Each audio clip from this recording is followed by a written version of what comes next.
Hello, everyone, and welcome to the Alliance live show number 49. I'm your host, Ramon Azab, aka Remon, with the Alliance, and I am super excited today, guys. We're going to get a chance to take a look at Qi'ra in action. We're actually taking a look right now at some footage of the mythic Endor. I believe it's the what is this? The Forest Moon event, and I'm joined by my co-host, as usual, good old Maurice. How you doing today, buddy? Doing good, doing good. So, a lot of stuff to discuss. We had a huge update earlier this week. Everybody's got the holiday weekend this weekend, so I hope everybody's enjoying themselves. I know the weather's been kind of gloomy here in New York, but a lot of great stuff to talk about. We got Ships 2.0. We've got Qi'ra, new character in the game.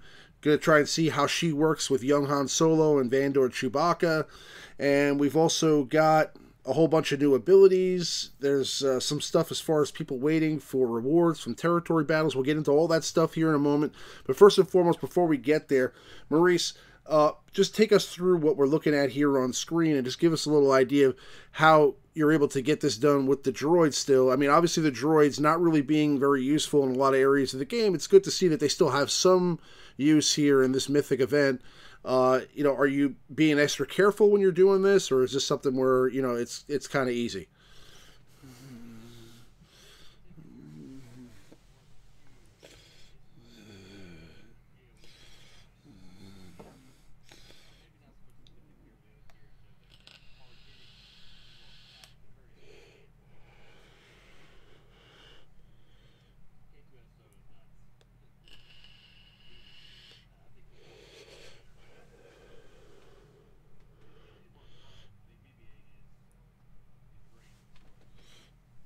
Yeah, no, I mean, I think that the ideal team here would probably be an HK-47 lead with IG-88, IG, no, I'd say probably maybe even General Grievous, then, possibly R2-D2, and to go with a fifth, I might even say B2 Battle Droid.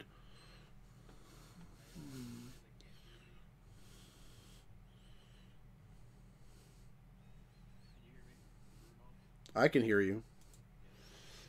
Okay, so maybe there's an issue with the stream. Can you guys hear good old Maurice at all?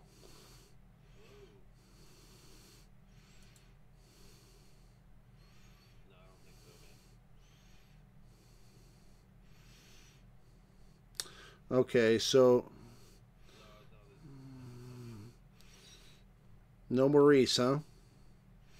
Okay. All right, so let me see. Can you hear him now?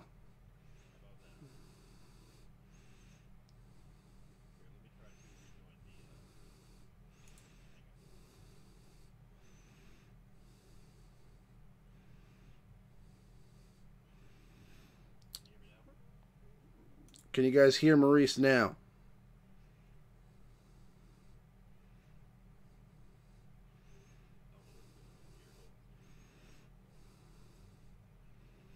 It says that you're really low.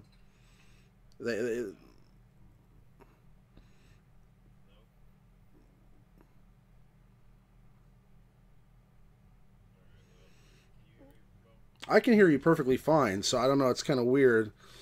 But so if they're saying they can hear you but really low, so maybe you're saying you can't hear him at all. Okay, let me try this then. Hold on a second.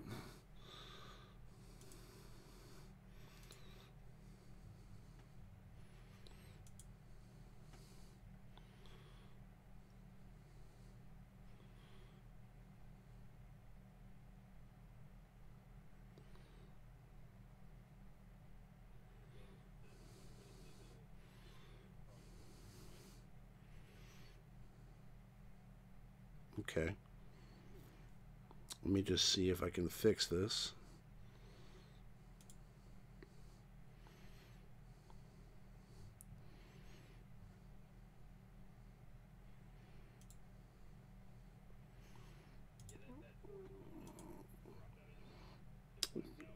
Can anybody hear him now at all?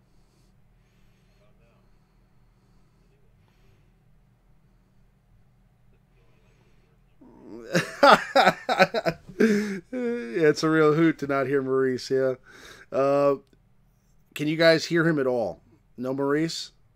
Okay, so what I'm gonna do then is I'm gonna go ahead and exit the call. Jump into Discord, Maurice. Let's see if that works.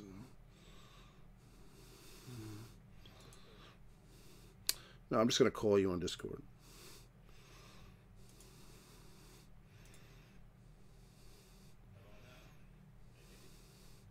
Well, mute your Google Hangouts. Okay, can you guys hear him now?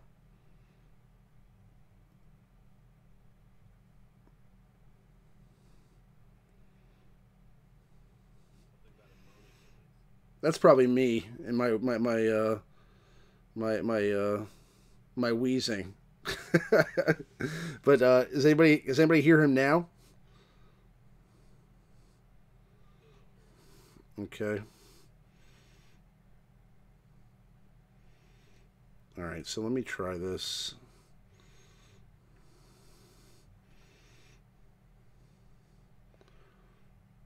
All right, come back to Google Hangouts.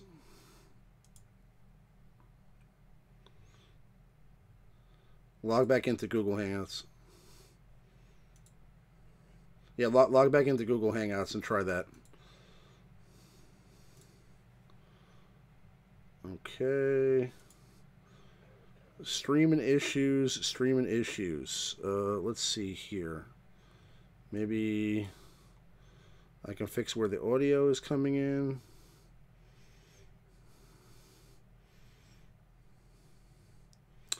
It's saying the desktop audio is down, so let me fix that. Maybe that has something to do with it. Let's talk again. Okay. I hear you very lightly. Okay, now talk. Okay. Okay, yeah. There you go. You're good now. All right, now you guys should be hearing Maurice, right? That's right. Anything? Yeah, they can hear you now. All right. So, yeah, you know what, guys? That's actually all entirely my fault. I had him muted for some reason. So yeah, there you go. You know, but I didn't see it, so I'm sorry about that. We're just going to go ahead and move forward and pretend that didn't happen. That's the spirit. Yeah. So, all right. While we're here, we're just going to go ahead and start looking at some gameplay of Qi'ra here. But I wanted to discuss the updates. So you want to go over some of those notes, Maurice, while I get into some gameplay here? All right, 4 notes. Nothing really too much going on. Well, I take that back. I mean, a huge update, but as for in terms of the newest updates, they discussed the territory war battle, how we didn't get one last week, and they were going to compensate everyone with the prizes they got for the previous Dark Side territory battle. There's been some issues with the delivery of those. If you haven't gotten them, I think they said, you know, sometime next week perhaps. They're coming. Just I myself personally haven't gotten them, but most of my guildmates have. So I'm just sitting patiently trying to wait on that. There is a new character who you're about to test out now. There's a new event. There's lots of new events. You know, everyone's got all these quests to handle, but they've also done these a couple new events. So the one where that gives you the Geonosian ship shards and also the character shards. There's a Preparation Perfection 3. That is, I guess that's the marquee event for the new character. Ships 2.0 starter event. You know, they gave you like a little practice. You can practice with all the reinforcements. And then they also gave that Geonosian event that we just talked about. The Fleet Arena rewards has expanded from, I think, ranks 26 to 50 will now receive a crystal payout. So that over, you know, doubles the current amount, which is nice if you're right on the cusp there of getting close to the top 20, 25, whatever it was before. You'll get a little something for your time and effort now. I'll tell you what, this new the ships 2.0 is really shaking it up, and people are just starting to pop up from, you know, obscurity now. At least in my fleet arena, just like brand new names I haven't seen for the entire time I've played, right in the top now.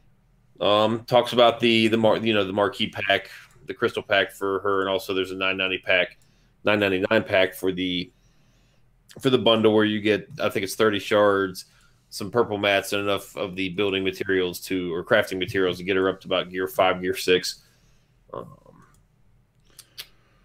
That's really about it in terms of the newest notes. What about what we had? Well, we had a big update last week that we didn't really discuss too much. Yeah, we can go into that one. Yeah, I'll open that one. That's the previous one. Yeah, and I mean, there's a lot of stuff to talk about there because we have, what did we get? We got, let's see. Well, we got the double drops. We got new chat, right? Yeah. New chat option. Oh yeah, I've got the old one here. Basically, the solo movie launched. We got double drops, which is unfortunately ending for me. It's already done, but some of you might have an hour or two left to do so. Then Ships 2.0 came out, which is the big to do here. The combat's been reworked.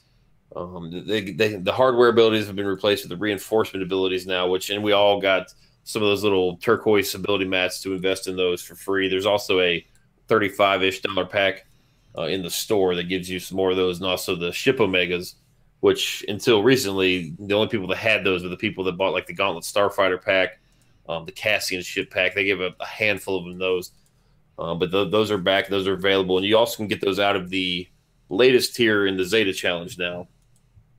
So those of you that just are quickly spamming your challenges, you need to check your Zeta Challengers. An additional tier in them now that gives the Omega materials and the reinforcement materials. And luckily, somebody posted in the Alliance chat, at everyone, beware. I would have just done it myself. So if you didn't know, that's there. There's a new tier in the fleet challenges. Reinforcement abilities are formerly called the hardware abilities in the game. All the ships have a new ability. It's the bottom right corner that gives them a benefit when they come into the battle. There's a full list here on the forums. We're going to go over some of those later. The starting fleet is no longer 5 ships. It's down to 3 now. And it's meant to create a faster paced ship combat. Many would argue that it almost takes longer now to do so. It's interesting hearing people's feedback on this.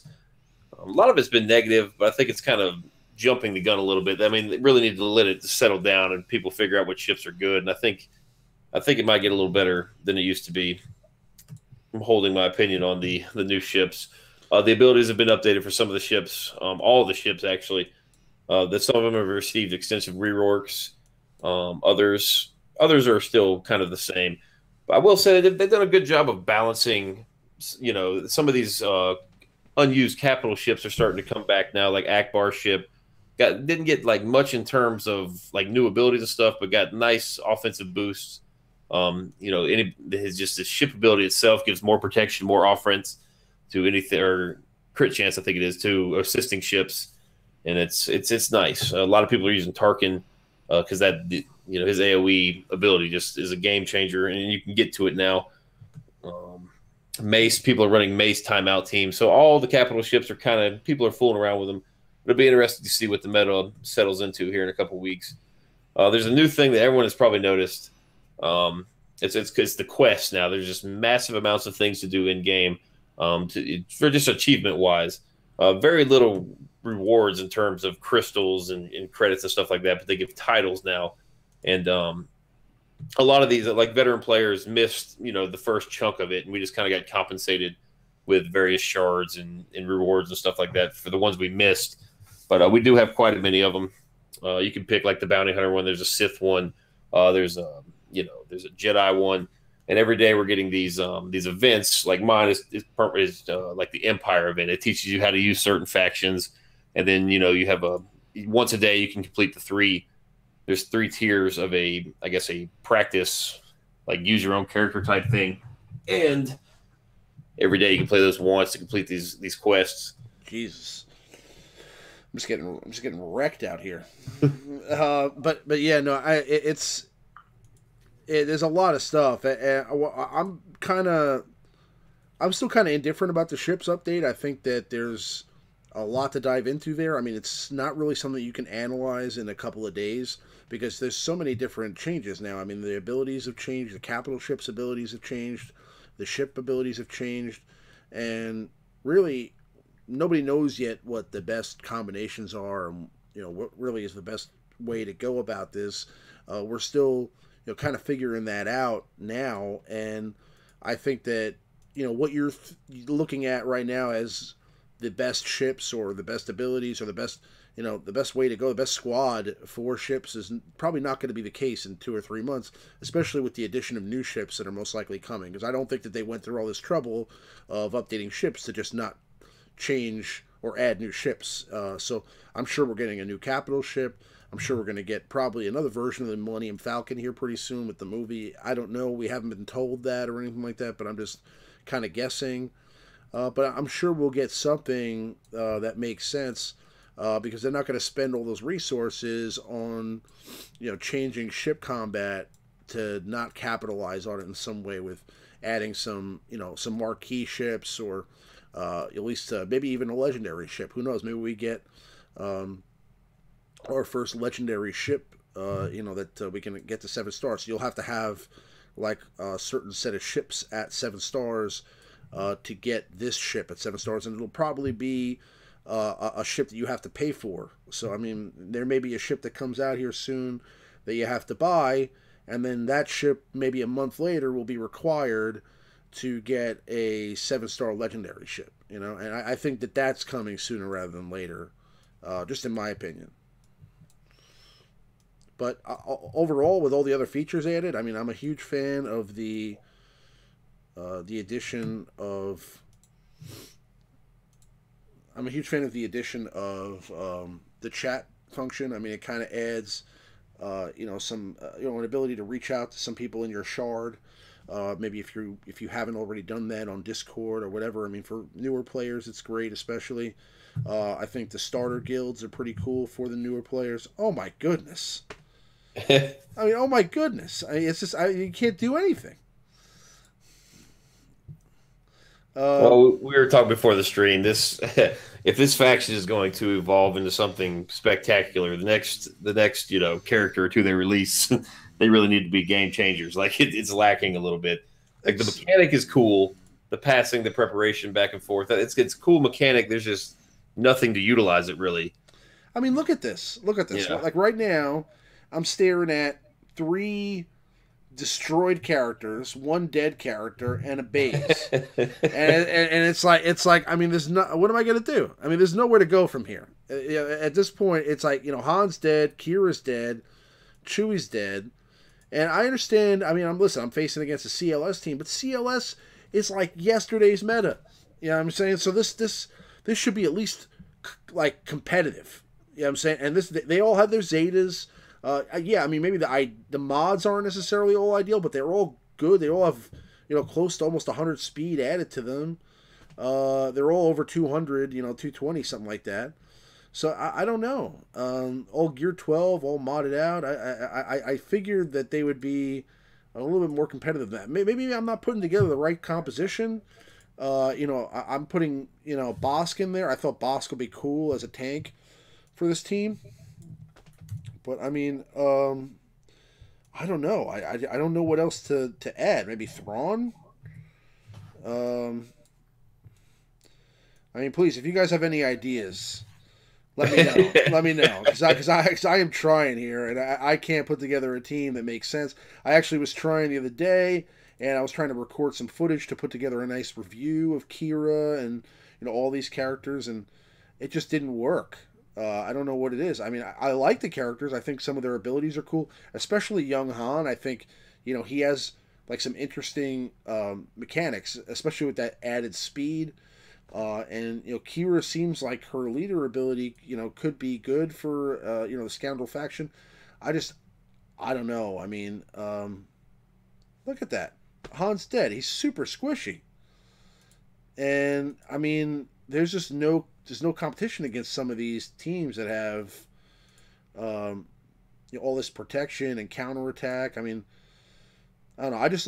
I like Han and Qi'ra a little bit. I'm not a huge fan of Chewie so far, but Again, I just don't think that there's any composition I could put together that would get the job done right now. They're definitely missing something, and I mean, they're just getting annihilated by any team I face. I mean, this would be even worse if I was fighting against a Sith team. If I was fighting against a Sith team, I wouldn't even go.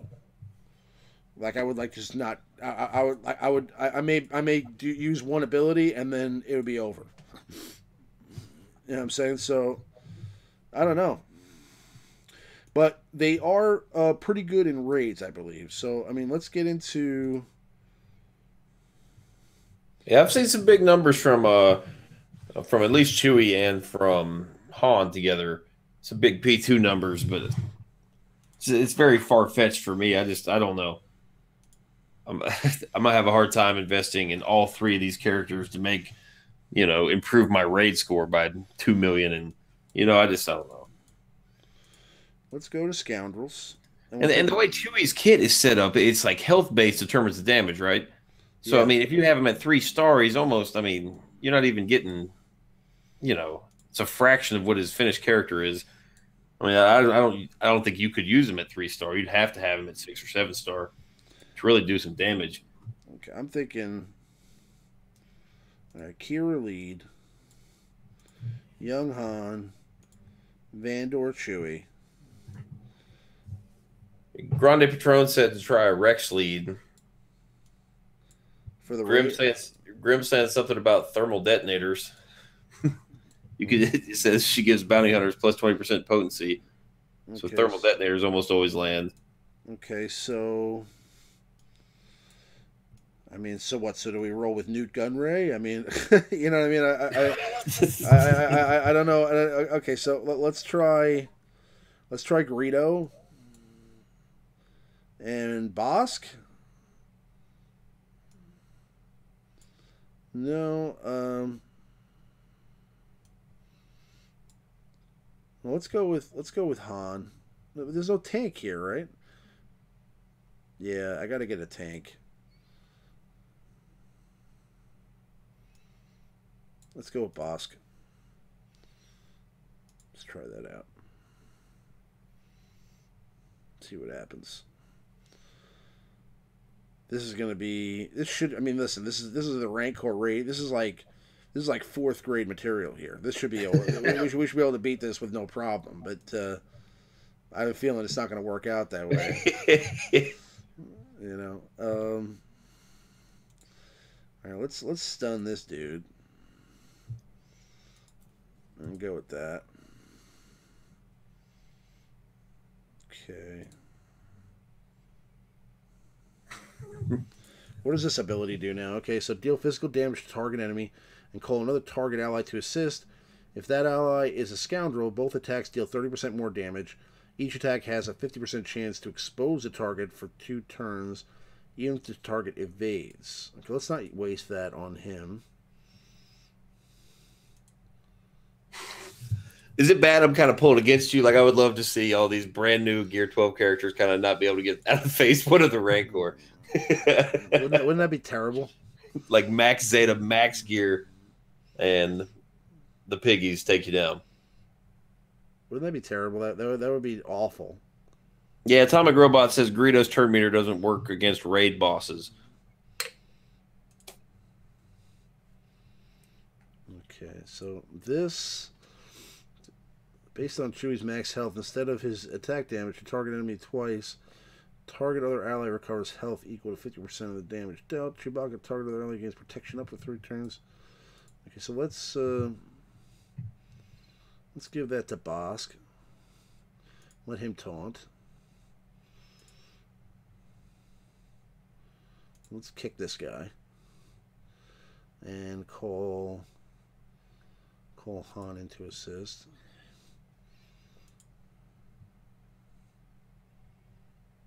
I mean, theoretically. Not looking too good, buddy. It's not looking too good, but I mean, because there's 0 turn meter manipulation here. I mean, and it looks like as soon as he, there's no cleanse here either, right? We don't have a cleanse on this team. I don't think so. Deal physical damage to target enemy. This attack deals 25% more damage for each Other prepared ally. Target other ally recovers protection equal to 50% damage dealt. Prepared. Okay.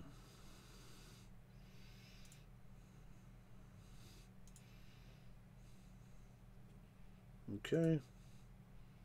Well, he clears his own buffs. Debuffs. Okay. So, as long as we can keep, Bosk is the only one who gets... Well, right now you're getting 2% per enemy turn. So you better speed it up. Yeah, you got some work to do. Yeah, I mean, listen, there's no way we're getting out of this phase, at all. But, I mean, we should be able to solo this raid with this team.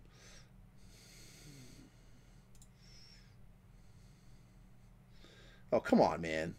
Don't hit my Chewie like that. Don't do my Chewie like that, man. Come on. All right.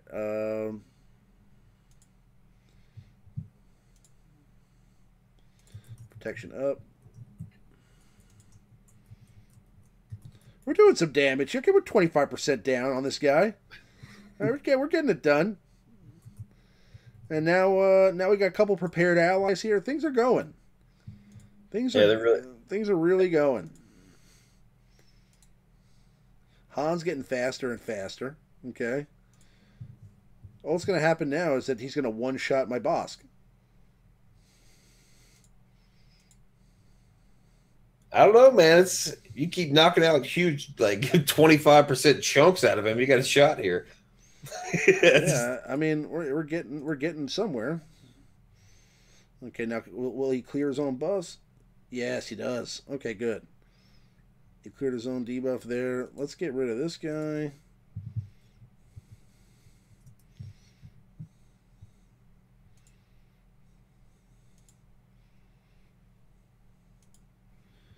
And let's give him protection up.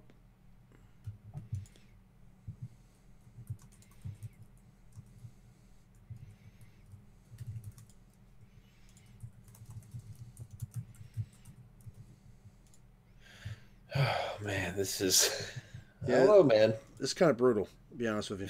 It's like it's not fun. Well, I mean, every time Han goes, just like clack 20%. So I mean, that's pretty impressive. Han now is doing a lot of damage. Yeah, I mean, and he's getting faster and faster throughout the encounter. I mean, I could see how. I mean, listen, they're going to definitely be good for raids and such. I mean, is that worth, to get this team together, over $1,000? I don't know. You know what I mean? Because that's what it takes right now. Yeah, I mean, so. Oh, really? That had to happen right as I taunted? Okay. No problem. Let me throw the thermal detonator on him.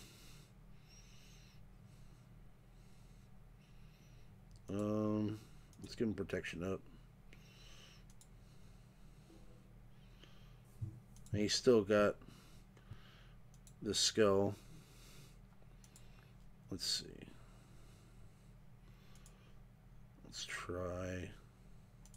Ooh, boy's getting close. It's happening, bro. This is going down. The Rancor's taking us out in like 4 seconds. I'll tell you that right now. I mean, as soon as we get to the Rancor, it's done. Okay, it ain't happening no more. But we may just get to this Rancor yet. Okay, all right. He cleared his debuff. That's good. Yeah, this is gonna we're getting to the Rancor for sure. But I mean, I was able to clear one with Wedge Antilles, clear P1 with Wedge Antilles like 2 years ago. Yeah, you know what I mean? Like on auto. Qui-Gon Jinn with Qui-Gon Geonosian soldier. I can clear P1 of the Rancor with my Tebow by himself. You know what I'm saying? So this is I mean it's not that impressive. 76K, did you see that? Yeah. 76K, that's nuts. 76K. That's impressive. Like I said, I think Han is really the the hidden gem here. I mean, he could stack up to 200 speed additionally with that ability. So he's just going and going and going. I don't know if he's really. I think he's the only one that does make sense right now. And I don't know. So he dodged that. I don't know if you really need all the other components. I mean, can you just throw Han in on another team? Maybe like you could just kind of throw Thrawn in on any team and just run it with Han. You know what I mean? Because there is some benefit to that for sure. 92K. Did you see that? Yeah, it's nuts. That's nuts.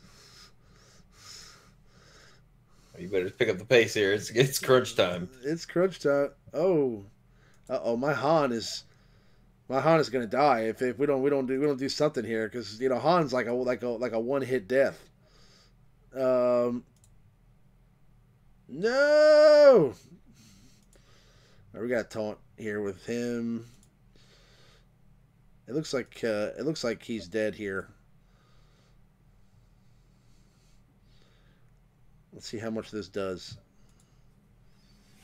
Oh, so close. 104K.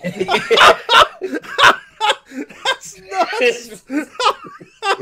That's crazy. Oh my god, he's gonna like take the Rancor out in like one shot. That's nuts. Okay. I think that's the most excited I've heard you get on stream in quite some time. That's awesome.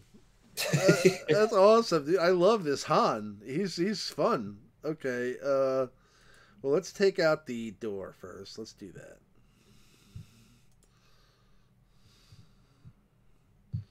Try to throw a thermal detonator on the Rancor.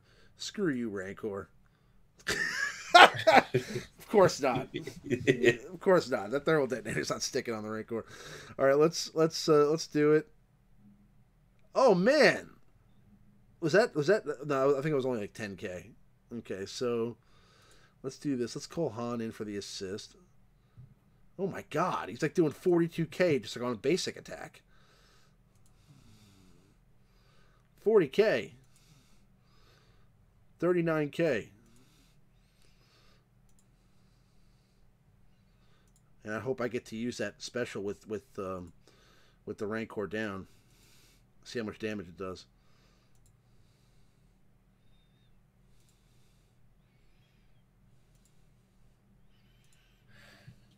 Tell you what, I've been farming I spent like the whole double drop trying to farm some good offensive sets. Here it goes. Ready? Check this out. Oh, 98K. Man, that's awesome. We're already 30% down on the Rancor in P2. Uh-oh. Well, perhaps I underestimated them a little bit. I think the whole chat did too. I was like, "Oh, that team sucks." I don't know, man. I mean, now it's over. I mean, there's no turn meter reduction here. So I mean, like, this Rancor is going to go to town. He's eating somebody. So I mean, there's not much we could do other than just taunt and hope that gets us through the match because of the reduced damage on a taunt. But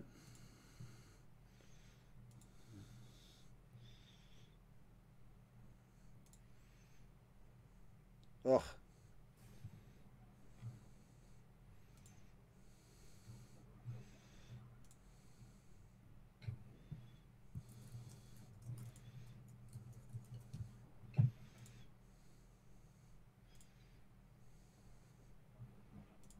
Okay. How much was that?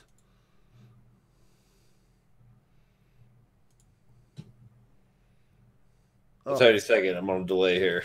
Oh. Well, I mean, you know what? He's not doing that much damage to us. So, I mean, it's actually even his attacks were like, they're like the buzzing of flies to these guys. Like I noticed in P1, your boss was death marked, and he came in to hit him, and it only took away like half of his protection. Like back in the day, if somebody's death marked and he goes, you're like, It one shot your character. It'll be over. Oh, 104K. Oh man, he's taking out the Rancor pretty fast here. I think we're gonna get into P3 here, at least with this team for sure. Compelling Rancor footage tonight. Listen. Is this amazing? No, but it's fun. I mean, it's fun to see this. It's fun to see them do this with 0 turn meter reduction. This is being done without. We're not reducing any turn meter on this Rancor. We're just taking the full force. Oh. It's interesting because I don't have any of these characters developed. Like I have Greedo 7 stars, but he's like gear 8. I don't even have the other characters. They're all 3-star. So this is kind of amusing.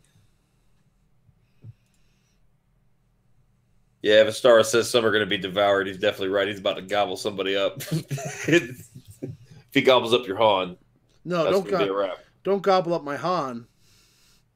That is going to be the end of it, though. Take Greedo. Just take Greedo, please. No, not my Bosk. No. No. How are you supposed to stop that? You can't stop that. Okay.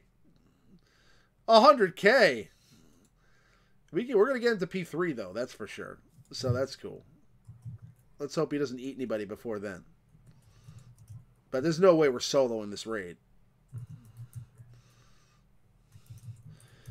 You would need some sort of turn meter reduction. You're not going to be able to do it without turn meter reduction.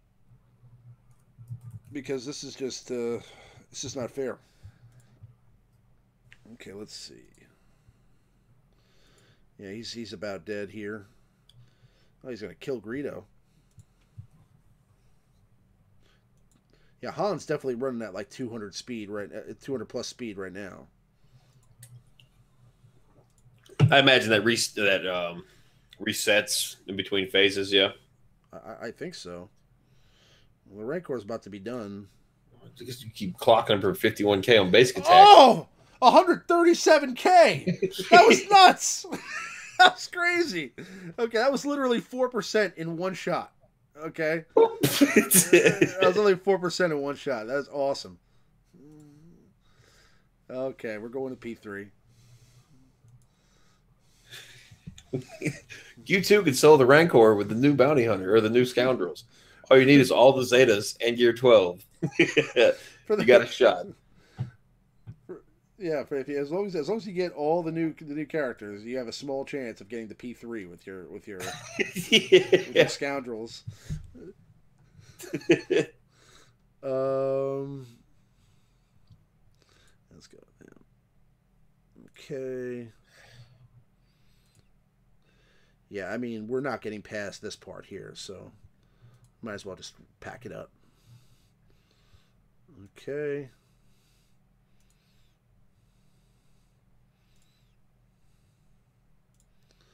Let's see what he does here. Earl says, I'm not spending $250 a tune to solo the Rancor. That was a whole 141K. Okay. Oh, he just did 63K on a basic attack being called in for assist. He's doing a lot of damage. This Han, I like Han. Han is cool. I mean, he's still got like full health. He's still, I don't necessarily know about this whole squad, but I mean Han, I think I want Han. Young Han looks pretty awesome. Yeah, he'll be the one I go after first in 3 months. 61K, 58K. I mean, he does a lot of damage, man.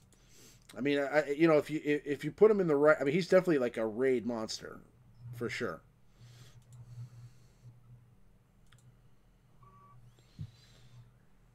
You put him in the right squad, I mean, he could be a great addition to like a lot of raid squads, I think.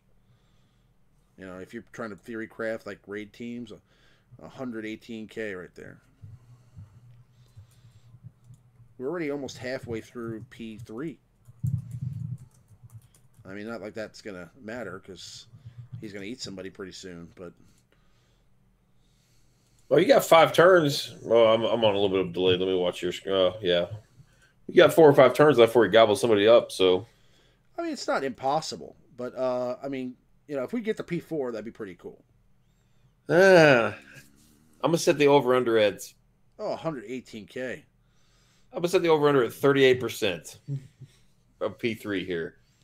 If you get the 38%, I'll be shocked because we'll see who he gobbles up. Oh, I think we're getting to 38%, bro. I don't think we're getting much further than that. I don't think we're getting to P4. He's first of all, somehow by the grace of God himself, he hasn't killed Greedo. You know, Greedo's just still hanging on by. Greedo hasn't had protection since P1, and he's still sitting there. Somehow, I don't know how he's making it, but he's making it.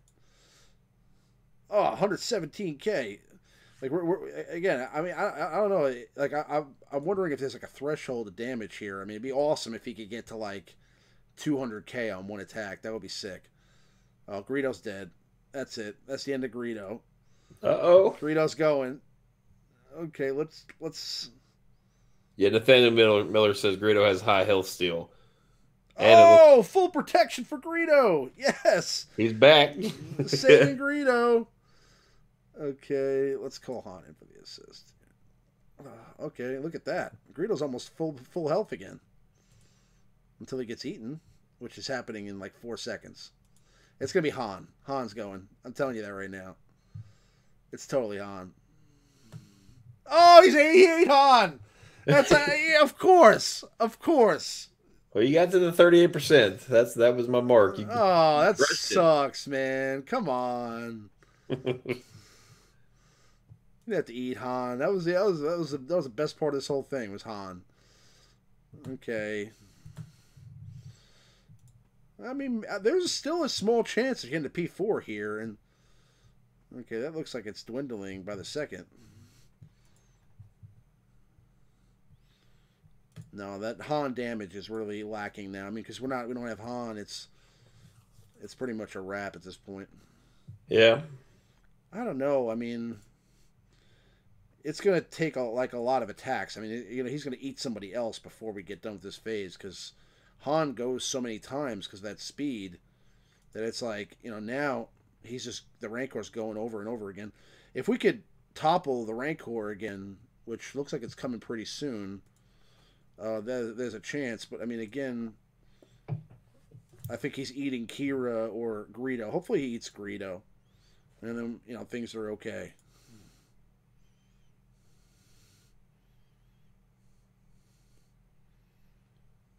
Oh, it looks like Greedo might be your biggest damage dealer now. Greedo might be the biggest damage. Maybe I want to keep Greedo.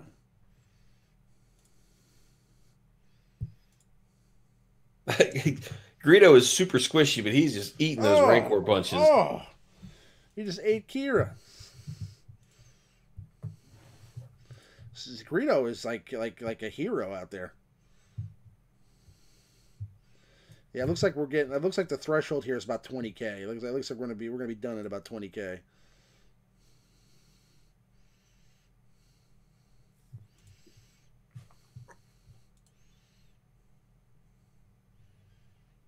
Yep. That's it. So 7.4 million, guys. So if you want to really in the most difficult fashion possible get to P3 in your Rancor, this team is perfect.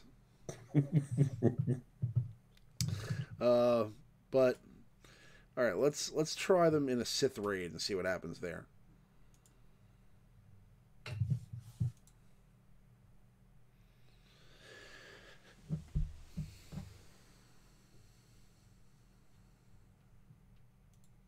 $5 billion for Han in that team. That's nuts. Actually, before we do this, let's do the meta report. Yeah, and then I can start fielding some of these questions while you tinker in the raid. Okay, so first and foremost, we're looking at the top 10 leaders at rank 1. So what I noticed here from last week is, first of all, it looks like Mother Talzin is back into the fold here a little bit. And Darth Traya continues to rise. So Darth Traya is now ahead of Mother Talzin, Asajj Ventress, and Grand Admiral Thrawn. You have, she's only behind Emperor Palpatine, Rex, Rey, and CLS. So it's basically Palp, Rex, Ray, CLS, and then Treya. So she's number 5 right now in the top 10 leaders at rank 1. And I think that's just going to continue to rise as more and more people unlock her. But that's really the biggest change that I'm seeing from last week. Other than seeing Darth Maul there at the end, I guess that's people just trying out different compositions with Treya. But I don't know. Are you seeing any difference here? I mean, that's really the main thing that's glaring out to me. Well, I mean, the only nothing. I mean, unless they release some new characters, I don't see anything really changing, with the exception of maybe Treya rising up a little higher. The community will have to decide which leads better. I guess not enough people have Darth Treya yet to really tell, but we've heard a lot of mixed reviews on Treya lead. Some people, it might just be people are used to Palpatine lead, so they prefer it. We'll see. I think Treya will close the gap a little bit. Yeah. All right, now we're going to move on to the top 10 squad members at rank 1. And the one thing that's actually glaring to me here is what I mentioned to you before the stream, is that Darth Sion has now surpassed General Kenobi as the number 1 tank in this game. What are your thoughts about that? I mean, that's kind of a big deal, right? I mean, Kenobi has been up there forever. So now that we're seeing Darth Sion kind of moving up the ranks here, I mean, is that the end of Kenobi? Is this signaling the end of the Kenobi era, or will he make his way back at some point? He'll reemerge when this Sith meta passes. I mean, he's almost a liability now, just with all Palpatine shocks him, he can't taunt, and then Kenobi goes and cleanses all the buffs of the team, just feeding the other team massive amounts of turn meter under that Palpatine lead. They're just better options. Like myself, I built a little Rex team, built a few other teams. I found myself preferring Crew over Kenobi in just about every instance. I don't know. He'll be back. It's just this is not the proper meta for him to thrive in. It just is. He gets shocked. He can't taunt, and the shocks, they just melt Jedi and Rebels. So he just sits there and just melts. Basically, you don't even have to attack him really. It's he's not very scary right now, but he is still the best tank. He's still probably overall in the game. Yeah, I mean, other than that, everything else is relatively similar. Again, just Rey and BB-8 seem to be falling out of the meta. Rex as well. R2-D2 there at the end. It's all dark side for the first time in the top 4, and it looks like pretty soon Darth Vader is going to surpass Kenobi, and obviously as we start to see more and more Treya, she'll eventually make her way onto this list as well. So it looks like the Sith and Empire are dominating the board, as they have been, but even more so now, as Kenobi is no longer the best option for tank, and you're seeing a lot of Sion out there as well. So just pretty interesting to see Kenobi fall a little bit. I wonder how far he's going to go down, but again, I agree. I don't think he's going totally out of the meta. I think he'll still be in the top 10 for quite some time. Even if he goes all the way down to, let's say, rank 8 or 9, he'll still be there somewhere. But let's move on to our top 5 for this week. And this week, very relevant to what's going on right now in the game, we're actually going to be doing top 5 reinforcement abilities for ships. So, obviously, this is a very relevant topic at the moment. People are trying to figure out which are the best ship compositions to put out there. So Maurice has put together some of what he believes to be the best ship compositions, or the best reinforcement abilities for ships. So who do we have at number 5 here, Maurice? All right, number 5. Now, these are based on reinforcement abilities. These aren't necessarily the best ships in the game, but number 5 is going to be Cassian's U-Wing. This ship got a nice little overhaul. Let me pull up the exact wording of it here. But basically, when it's maxed out, you call him in, and he just dispels everything. Like, everything's gone on the opposing team. The bigs, the Bobas they've called in as reinforcements that have retribution and taunt, and any team, any Mace team just comes in and sucks down all the taunts, all the crit avoidance buffs. So, and it's a game changer. Defensively, it's probably not going to work as well. I mean, as most ships wouldn't. But I mean, on offense, I mean, that can really just change the tide of a battle. Like if they've got the first order TIE pilot or a couple, the squishier, like a TIE silencer, the squishier hard hitting ships hidden behind a wall of tanks and defense up, you just come in, suck it all down, and knock them out of the sky. It's an awesome reinforcement ability. The ship itself leaves a little less, leaves a little bit. It's not one of my favorite ships overall, but in terms of reinforcement ability, it's one of the better ones, I think. So yeah, Cassian's U-wing's reinforcement ability is it's Rebel Recon. It's enter the battle, dispel all buffs on all enemies, inflict offense down and defense down on target enemy for 2 turns, which can't be evaded or resisted. And this is a very good ability because obviously the dispelling all the buffs on all enemies is fantastic, especially if you're fighting against a Thrawn and he just was able to pull off, let's say, a full buff on all the entire team and then debuff your entire squad, and then you're sticking offense down and defense down on that squad, rendering them basically ineffective on offense and taking more damage for 2 turns, and they can't evade it or resist it. So it's a great ability. Again, it's tough to say how viable this will be, 2 or 3 months from now, but at the offset on paper, this looks to be one of the better reinforcement abilities in the game, and definitely top 5 for sure at the moment. Well, it's something when we look at all of these, something to keep in mind when it says inflict offense down and on target enemy. 9 times out of 10, when you bring in a reinforcement, the only opposing ship you're going to be able to target is the Taunter. It's going to be Biggs, Boba, Clone Sergeant, anybody Plo Koon is selected. Like they look a lot better than some of them are. Like like spy ship. You come in and cause a taunt, but if you don't have it maxed out, it only does the 1 ship, and you can only target the guy that's already taunting, so it doesn't do you too much good. So it's something to keep in mind when you're looking at these. Don't get super excited when you can target somebody and inflict something on them. It's usually going to be Biggs or Boba, pretty much. Right. So just something to keep in mind. At number 4, we have Clone Sergeant's ARC 170, and the ability is structural enhancement. Clone Sergeant's ARC 170 gains protection up 40% and taunts while he has protection. So what does this basically mean? That means that the entire time that he has protection until the protection is taken down, he's taunting, right? That's right. And then with these mace teams now, there's so many characters that boost protection up.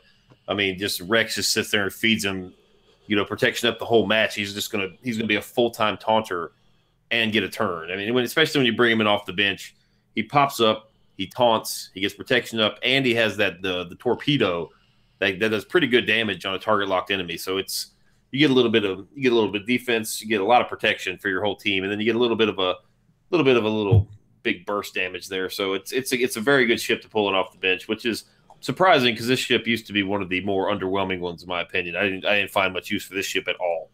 And now there's paired with the right fleet, this is a deadly pain to deal with type of ship. It's nasty.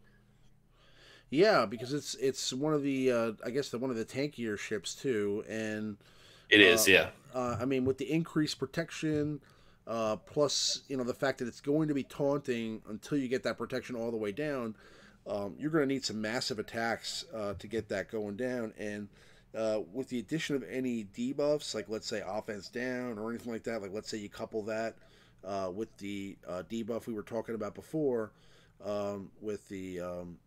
with Cassian's U-wing, you're talking about a chipping away here over the course of time, and that's definitely going to take a long time. So, I agree. It's definitely a good reinforcement ability, a good addition to that ship, because that ship was pretty much ineffective for the most part up until this ship's 2.0 update. So they're all making fun of your clone sergeant in the chat. Don't make fun of my clone sergeant. My clone sergeant is amazing. Okay, my clone sergeant has been through tough times. All right. Well, this is cool. This was a nice treat because a lot of the player base really invested heavily in the clones for like P4 of the tank raid when it first came out, and so now you're not really using that team anymore. very often. I guess some may still, but I mean now at least one of the characters, him and Fives both have viable ships, so it's cool. So you get a little bit of value out of that investment. I'll tell you right now that Clone Sergeant, really the clones in general, have never been a focus of mine. I mean, when people were going clone crazy for the heroic AAT raid, I stayed away. When Cody came out was really when I stopped buying pay to play characters, like, well, at least on a massive scale. So I mean, I didn't make that investment in Chromium, and I waited for him, and then when I finally did get him, he was only really viable in that raid, and I was primarily, and have always been primarily, really an arena guy. So the clones, to me, at least in my opinion, have never been arena meta worthy, even when they were at their highest in viability, and now even more so. They definitely need like some sort of love or a rework, and it seems like the main ships that have gotten love in this update are ships that have characters tied to them that are not arena viable. So it seems like the majority of the characters that you're going to have to level up to make ships 2.0 work for you are like Geonosians and clones, and those are ships and those are the clones and Geonosians have no other use for you in the game. So basically like they should be doing, they're finding a reason for all these characters to have some sort of relevance, so that you're now going to have to gear up those Geonosians and those clones if you haven't. So this will be a reason for me to do that. But yeah, so overall, I think it's a great addition, and I think that again, Clone Sergeant is pretty much a useless character at this point, and this kind of makes him a little bit more important, and his ship a little bit more viable. But moving along to number 3, we have the Phantom 2. So why do we go here with the Phantom 2? The ability, by the way, is Covert Strike, which is the Phantom 2 gains stealth, advantage, and offense up for 2 turns, and reduces the cooldown of call reinforcement on the allied capital ship by 1. Well, basically, the reason, I mean, this is, I feel, kind of under the radar in terms of usefulness. You get to call back-to-back ships on your reinforcement. So you call in the Phantom, and then the very next turn you can call in another ship as well, like back-to-back. And that especially if you pair it with somebody like Akbar, whose abilities are terrible, but they are kind of underwhelming compared to some of the other ships. There's no, tie strike. There's no insta-death like you have on the Chimera. So Akbar is just kind of, you use him for his leader ability, which is, you get the protection and the crit damage from calling an assist and stuff. So this is a good way to use, good ship to use under Akbar.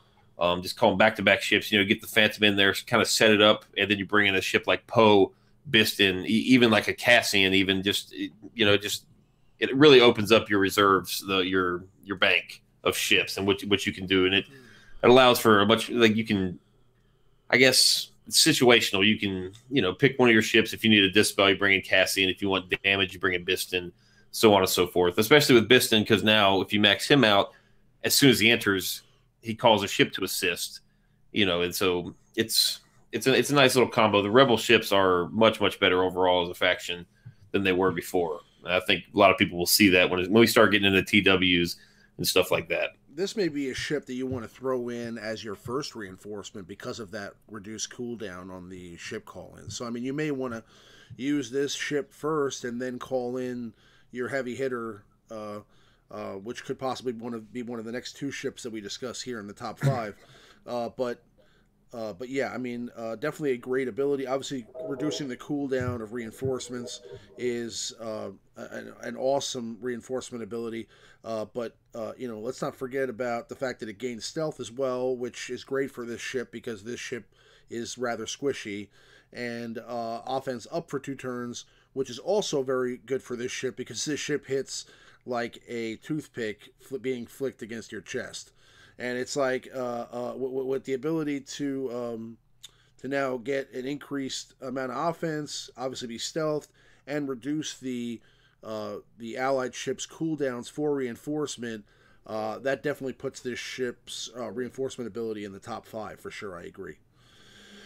But moving along to number 2, we have none other than the Slave One itself. So the Slave One already has been a great ship for a long time.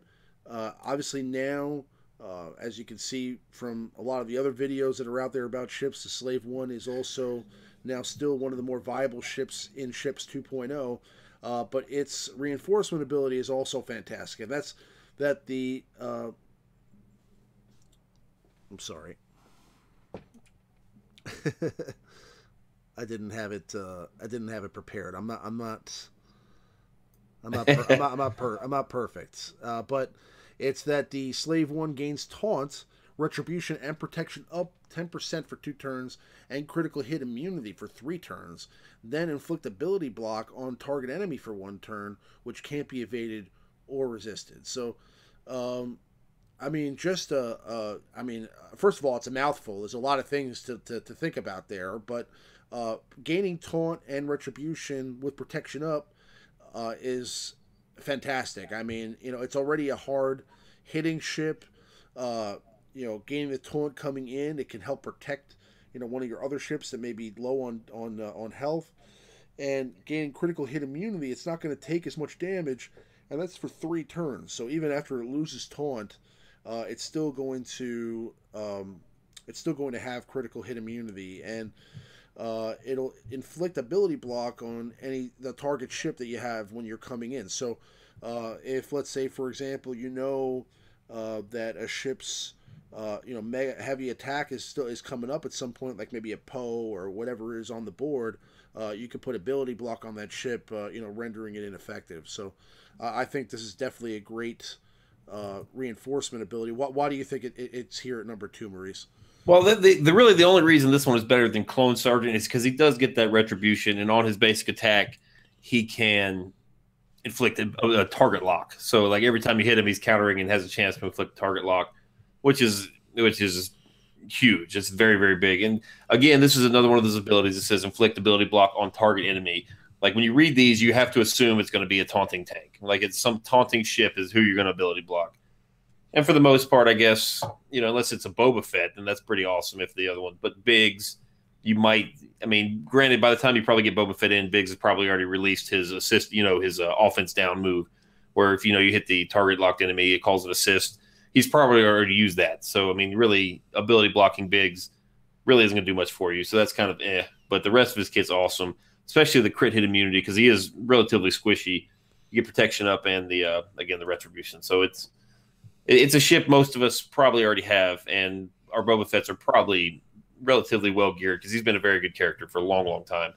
And so it's good to see his ship become a little better. This is one of the ships that got a nice little facelift. And it's also, CG told us that all along. And Boba Fett was kind of the flagship, when they were kind of showing off some of the new stuff, like gave you guys the beta footage and stuff like that. Like Boba Fett's ship was kind of the ones that was showcased, and it didn't change much from those previews. So, yep. And at number 1, ship reinforcement in the game. This actually was kind of surprising to me when Maurice brought it up, but it makes a lot of sense. It's the Umbaran Starfighter. And let's laugh at this ship, too, because I only have a Gear 9 5s. Okay? But, what that is advanced defensive systems. That's removed 25% turn meter from all enemies, and which can't be evaded, and grant all allies defense up for 2 turns, then inflict target lock on all enemies with 0% turn meter, which can't be evaded or resisted. So, why do you think this is the best reinforcement ability in the game? Well, it's tanky. He's not going to, unless you're running a mace, he's probably not going to tank for you, like taunt for you, but he can take a punishment. And there's a lot of stealth mechanics you can pair him with. But he comes in, removes the turn meter. And then if the ships get reduced to 0, as it says, it inflicts target lock. But in Fives' kits, you can just bomb the whole team if the whole team's target locked. So, maybe use a couple setup ships, target lock the whole team, bring him in. He'll put target lock on enemies that get the 0% turn meter. Then he can just bomb the whole team with his special move. It's a pretty great mechanic. And that defense up, I haven't really encountered yet. It'll be interesting to see how much of an impact defense up has. Maybe if you could bring in Fives right before Thrawn drops his AoE, to see what type of damage, how much damage it actually reduces. I don't think you're going to, be able to withstand like a TIE assault from Tarkin, but the defense up, I'd like to see how if it affects a ship, the fleet battles more than it does like an arena battle.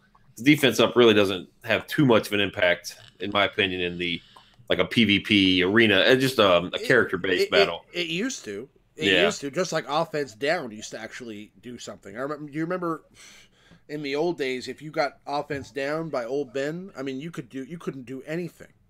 You know what I'm saying? Like, so it was basically like you were just chipping away for 2 turns. But now it's because of the more high damage attacks. I don't think that the percentage of that offense down has been like kind of mitigated to compensate for all the increased viability of characters. So, we'll have to see. But it does.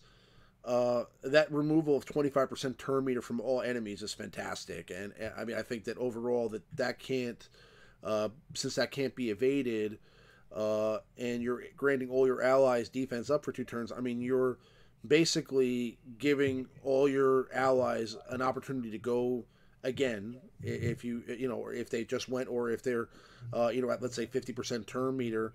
They're gonna possibly get a chance to go now before the other team does, and you're also increasing their ability to kind of withstand damage. And if any of the enemies that get reduced, their turn meter reduced, go down to 0% turn meter, they're going to get target locked. So I think it's a great overall ability. Again, it's very early on in Ships 2.0.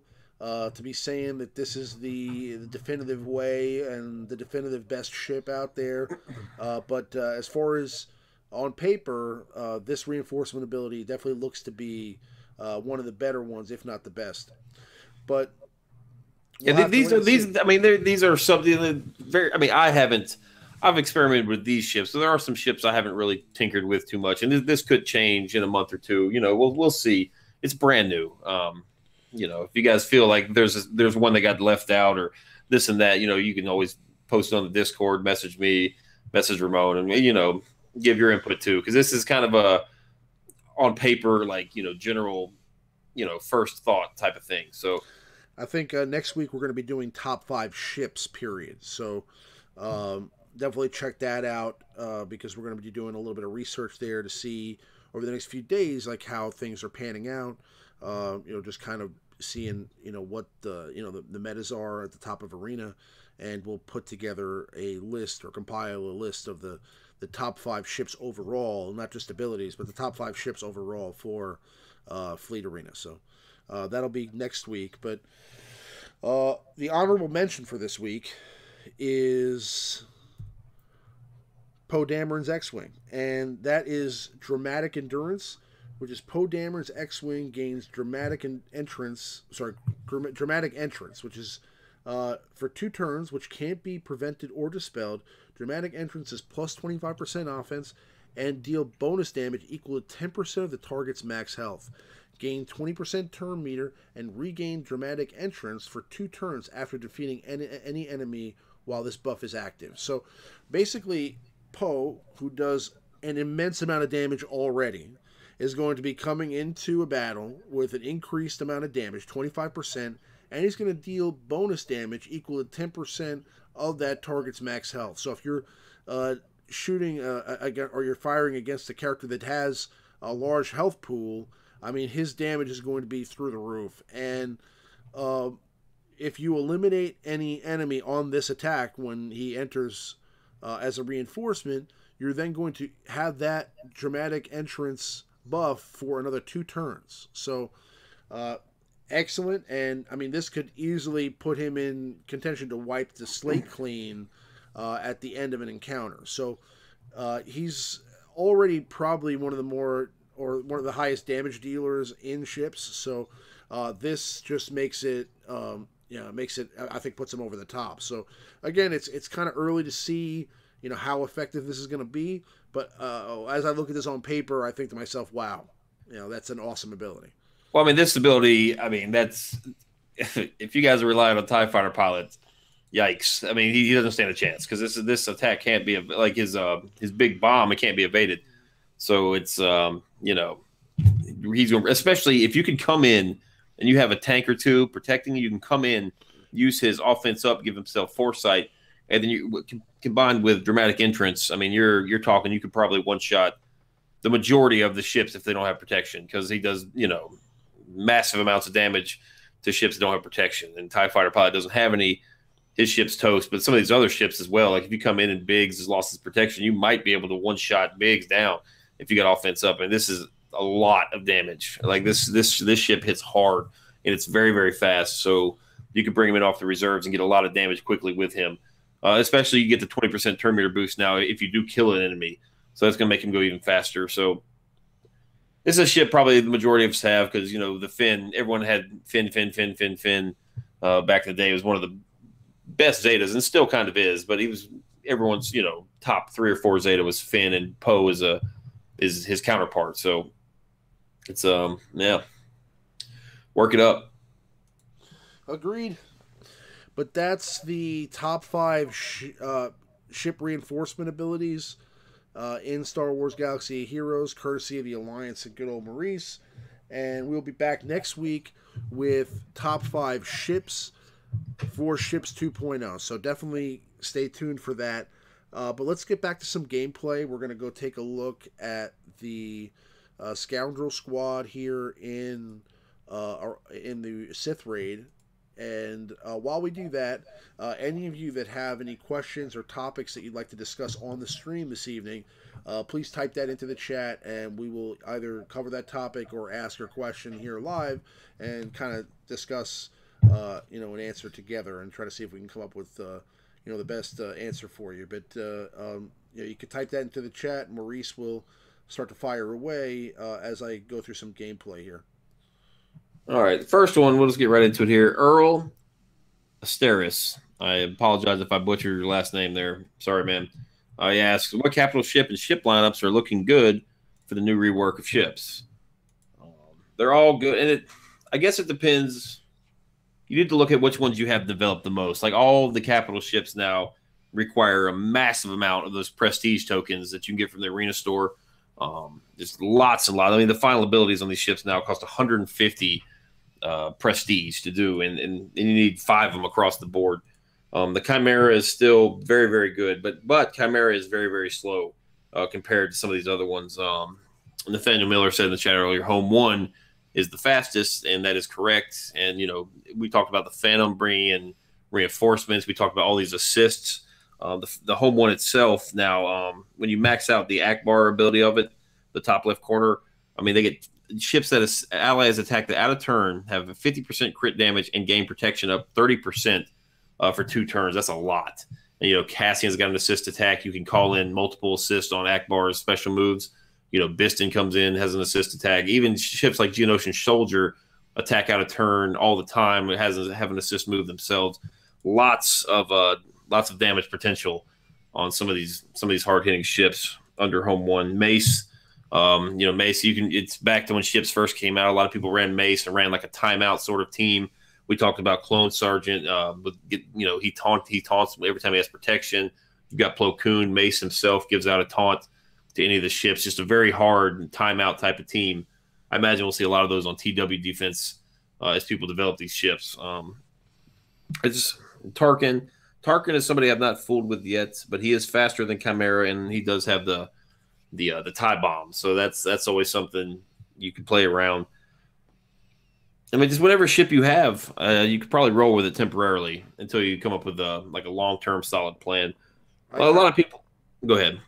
No, I mean, like, as far as like the capital ships concerned, I mean, I'm still thinking that the Chimera is one of the better capital ships. I think that the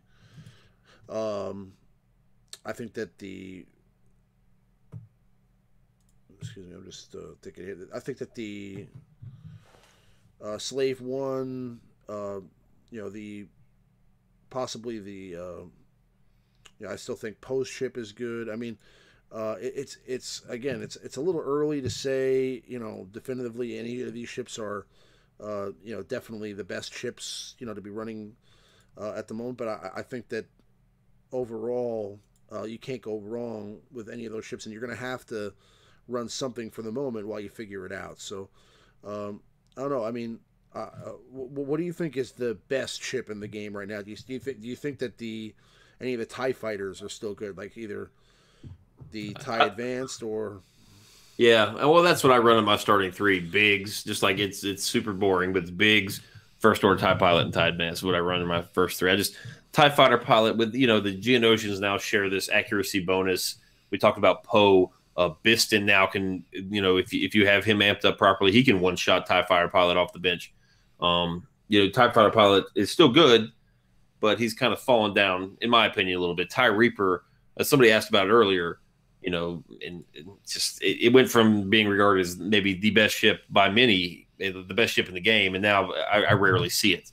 Like, people are pulling it off the bench, and I think on defense now there's some randomness to which ships come in as reinforcements, so it's not like 1, 2, 3, 4 anymore. So if you could have TIE Reaper on your bench, you could be completely maxed out. You even have a Zeta Death Trooper, but if it doesn't ever come in, or if it comes in like last, that doesn't do you any good. I think if you're facing a Tarkin or maybe even the Chimera, TIE Reaper is a little more valuable than the other two capital ships. But I don't know. I like the First Order TIE Pilot. I still don't find the Special Forces TIE Pilot very useful. I like Biston's ship a lot. Fides' ship is really, really good.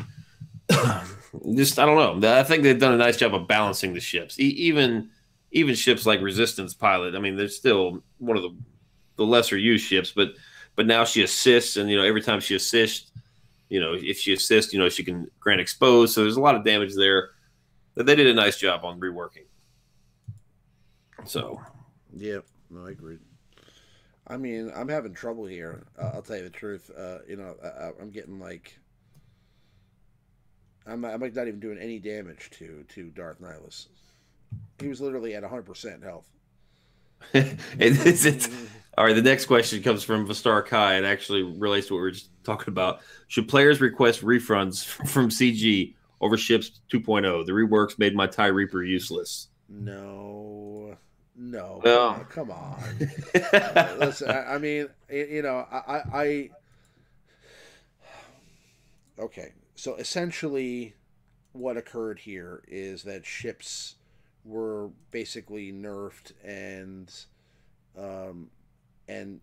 given a kind of a paywall. Okay, so that is what happened. All right, but what I'll tell you is that this would have been done.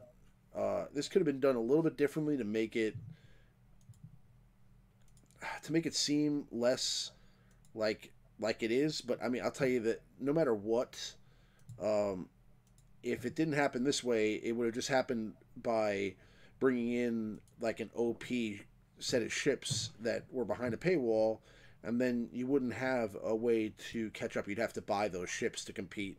This way, you can actually use all the ships that you've had and you've already leveled up to a certain point, and maybe put a little bit less of an investment than you would if you were starting a ship from scratch. So I mean, now all you really need is to invest in those reinforcement abilities, and invest a little bit more into the capital ships, and you'll have a good squad. Instead of having to buy, you gotta stop basic attacking Nihilus, man. You gotta stop that.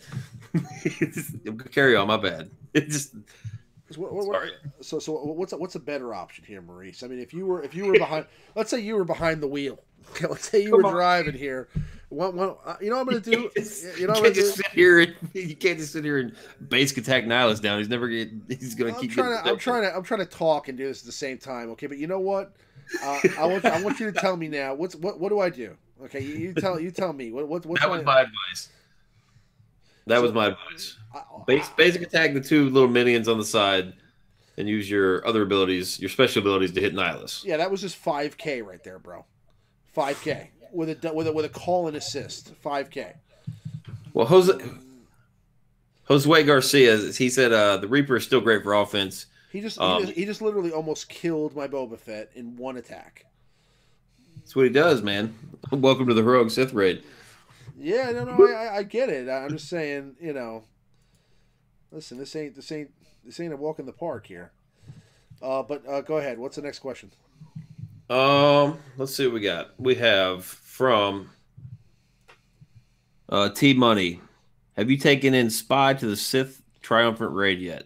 I had him hitting for 10K today, poorly modded under Rolo lead. I have not. I don't have any spare mods really to be trying out a Rolo team right now. We're going through it too quick for me to get too cutesy now. You know, I have like one team for each phase. I might have, you know, I got some backup teams for P2 if there's time. It's getting to the point where the raid's going down too quick for me really to be experimenting with too many cutesy teams, which sucks because I do enjoy playing with cutesy teams, but I like to I like to do well in the raids too. There's potential there. That Rolo lead. I mean, a lot of people, at least in our guild, have been using it in P3 as like a substitute for the Chex Mix team or like a backup team if there's time. Because that Rolo lead in P3, you can set it up properly. She can just drop the bomb just when Treya's, you know, when you have the standalone, and you can just drop the bomb on Treya and it just crushes her. It just destroys her. But it's like a one-trick pony. It's kind of a pain to set up, but it's definitely effective. Yeah, I mean that sounds like an interesting squad. But she was talking about the Spy, right? I mean that's like that's like kind of your dude. I mean, like, you know, if anybody's gonna try that out, I mean you got to do this pose pest control, man. Come on. Yeah, there's not too many. I mean, you'd have to use them on Nihilus for when Nihilus steals all the buffs. I mean, then you'd have to time it, and then you could drop a pretty powerful bomb on him, you know, like a P1. You know, where if he sucks up all the buffs, and all of a sudden he's got like 5 buffs above his head, and you come in with Spy and just, you know, get rid of all of them and do massive damage. So if you could get him to pop that silent strike a couple times, then yeah, it's definitely worth trying out. Let's see. Next one comes from Josue Garcia. What do y'all think will change the arena meta? Do y'all think we will have to wait for the Jedi rework and Grandmaster Jedi Luke? It's going to take a lot to change this meta. We're going to be in the Sith meta for quite some time until they just surprise us with some character like okay, you know, kind of like B2 the Maul meta, you know, just kind of just bring out a character like this is enough, shut it down, you know, R2 and B2 just that was it for Maul, no more. So we'll see. It's going to take some new characters to really slow this down. It's just too powerful. Treya is way too powerful. Darth Sion is way too powerful. I mean, Darth Nihilus has always been overpowered. And just you put them all together, it's a nightmare. I think that's why they call it the nightmare team. Probably it's silly how over the top it is right now. But for those of you that have played for a long, long time, everyone just complained and whined and moaned about rebels. Where's the Empire and Sith love? We got it. We got it now for sure. Yeah. Yeah, I mean, the Sith love is apparent at the moment. Okay. Let's see. I'm trying to catch up, see if we got any more here. We got one. We have another one for Team Money. It says, what are you both running in ships today? What is your ship team? Well, I don't want to talk about it. It's not Clone Sergeant or Fives. It's not Clone Sergeant or Fives, and that's why I'm embarrassed. No, I'm running. I'm running Poe. I'm running TIE Fighter Pilot, and I'm running the. I believe I'm running the. I think I'm running Biggs. And then my reinforcements, I'm running with the Chimera, and I'm running, I think still the Scimitar, and, but I haven't really switched up for Ships 2.0. I'm still kind of running a very similar squad to what I was running before, because I really haven't messed around too much. But and unfortunately, that's the way to go. Like all the ships used prior to this, with the exception of a couple, yeah, you know, without having the ability mats and stuff to really amp up some of these other ones. Like the ones you've been using are still the ones to use. It's unfortunate, but true. Yeah, like mine. Biggs. My starting 3 is Biggs, TIE Advanced, and First Order TIE Pilot. My bench is Biston, who I have pretty much completely maxed out. He's a boss. Boba, Fives, And then if I'm playing Tarkin, I use Poe. If I'm playing, like a Mace or an Akbar or Chimera, I like Clone Sergeant better. Um, I'll probably eventually just turn to Poe full time, just because it's too much damage to not bring to the table. But yeah, nothing too exciting there. Clone Sergeant's weird. Saying Clone Sergeant in my lineup, that's a ship I've never used, so it's kind of odd using it. But let's see. The Reaper is great for offense. If you guys have any more questions, throw them in here. We'll answer them real quick. I don't see too many up here. Yeah, that was the last one I gathered. Yeah, I mean, I could see how this works. I mean, I definitely would need to tinker around. I mean, it seems like using like a Zeta Barris might help in this phase if you did it correctly. Yeah, we kind of got off the Jedi rework. I mean, Jedi rework could potentially be what ends the Sith meta. I mean, we'll see. I mean, if the Jedi get any sort of treatment like the Sith have gotten twice now, I mean, they're going to be top notch. So there's definitely some kits there to play with already.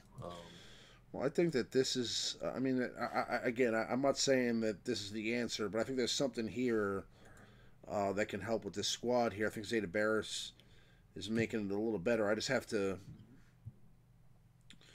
think of a good, the right sequence. But I think I'm gonna have to take Bosk out. I don't think Bosk is working here.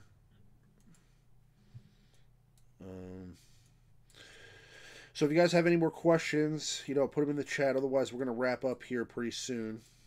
Master Kylo's got one. You think AA with Hoda still? Hold on, You think AA with Hoda still viable? I tried them out yesterday. I beat all the JTR Rex team easily, and some Palpatine. My team was AA, CLS, Thrawn, GK, Hoda. That team was fun to play. Master Kylo, punctuation is preferred in your questions. I think he's asking, Akbar is still viable with Hoda. I guess the old school Akbar Hoda team where you just call all the assists. Okay. It's not going to work against Palpatine and Traya, because as soon as Traya just has to isolate, your DPS there. I guess yours is probably CLS. That team, if you isolate CLS, then you're not getting any assists from any of those characters when they use a special ability under AA. It's still a good team. It's still a very good team. It's still a great team for P2 of the Sith raid. Akbar lead like Leia, GK. If you've invested in those characters, you could definitely still use them all across the board. Let's see. We got Hans Omar Von Harold Duerte. What is your thoughts on these titles things? Are they worth it or just a distraction in the game? Your thoughts on the titles? I think it's kind of cool, but at the same time, I think it's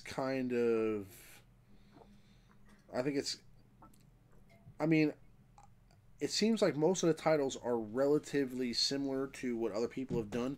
I think when they add newer titles, like ones that, maybe, are a little bit harder to accomplish, like, all I'm seeing out there is, like, people who have gotten, over 2,500 wins in Squad Arena, people who have defeated over, or gotten over 48 stars in Dark Side Territory battles. That's really it. Which, again, it's cool to see, like, that your team or your guild has accomplished that goal. But I think titles would be a lot cooler if they included, like, tournament wins from the past. Things like that.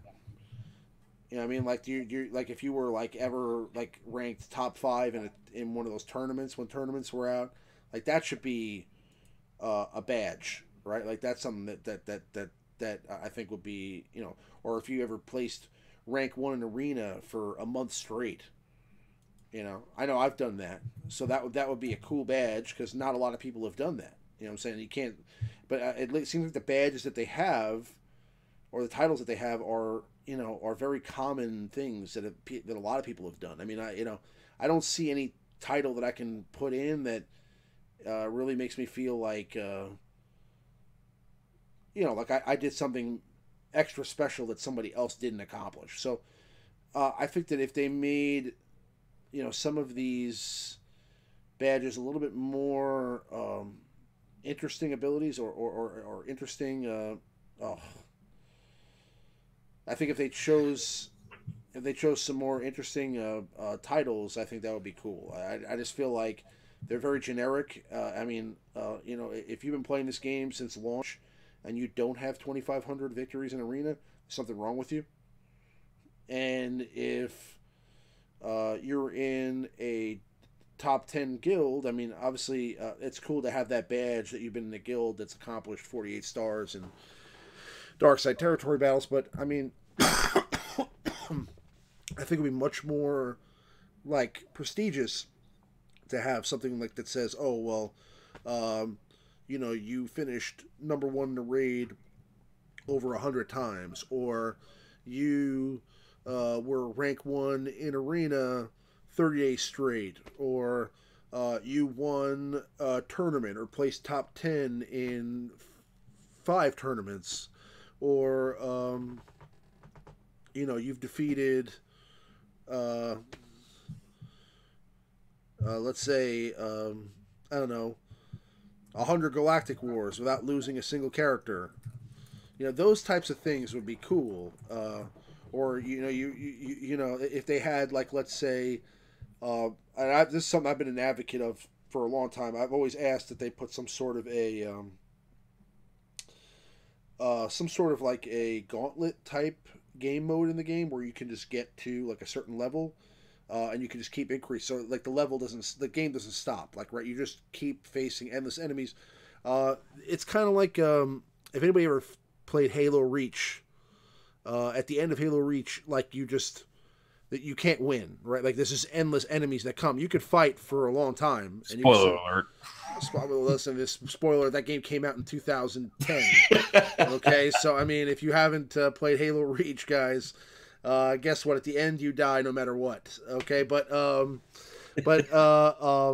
yeah, so it leads directly into the events of the first Halo, right? But so it shows you how that all went down.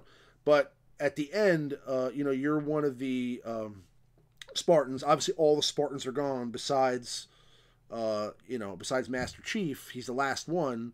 So, all the Spartans get wiped out. You're the last one left, and you're fighting on this, like, hilltop, and the enemies just keep coming endlessly, right? And your helmet starts to crack, worse and worse as you take on more damage until you're done. But I thought that it would be cool to have, like, a gauntlet where you can use your whole roster, and maybe it refreshes like once a month or something like that. But you can do as many battles as you can. So if you get to like 400 straight wins, that would be like an accomplishment, and then that would be put like on, or next to your name or on your profile, so that they can say, okay, well, this guy's gotten to 1,000 wins in Gauntlet, or like 600 wins in Gauntlet, or 100. I mean, who knows what the max would be, but you have the ability to use your whole roster to get through it. It would also give you a reason to level up your whole roster. I mean, like, for people that want to be the best, there'll be a reason to continue. I just thought that would be cool, and that would be also a great title. Like, right, like, won 100 battles in Gauntlet, or 500 battles in Gauntlet, something like that. So, yeah, that's what I mean. Well, I mean, they've done a good job with them. At this point, it's totally optional. Like, if you're a type of person that every console game you play, you have to get the Platinum Trophy, then this is for you. I mean, but the thing is, like, if you don't want to participate in it, you're not really penalized. You just don't have the cool titles. There's not really much of a. It's not like you complete a title and get 50 Vader shards, 50 Wampa shards, 1,000 crystals. It's not like the rewards, if any. I mean, I'd have to open my game and look, but they're really minimal, and they're really tough. Like, some of these, I mean, they're going to ask you to gear 12 certain characters, like the the bounty hunter one. Immediately out of the gate, you have to complete Boba Fett's contract 500 times. That takes a long time, So they're not meant to be done overnight. But that's such a mundane, like, accomplishment. I mean, like, anybody could do that. You just would have to have the sheer will to sit there and play that 100 times. I mean, like, it's not like it's amazing. You know what I'm saying? That's not like wow, this guy's unbelievable. I'm saying like, you know, it's to me, I would want to have a title that really it gives me some sort of notoriety for me individually accomplishing something in this game, right? And I don't think that getting a character to Gear 12 or using them 1,000 times in Galactic War makes me awesome, right? So I think it would be something like, you know, like they used to have tournaments. You know, I was in like the top 5 in like 3 tournaments. That should be a title that I have. That'd be awesome. But nobody. I'll bring tournaments back.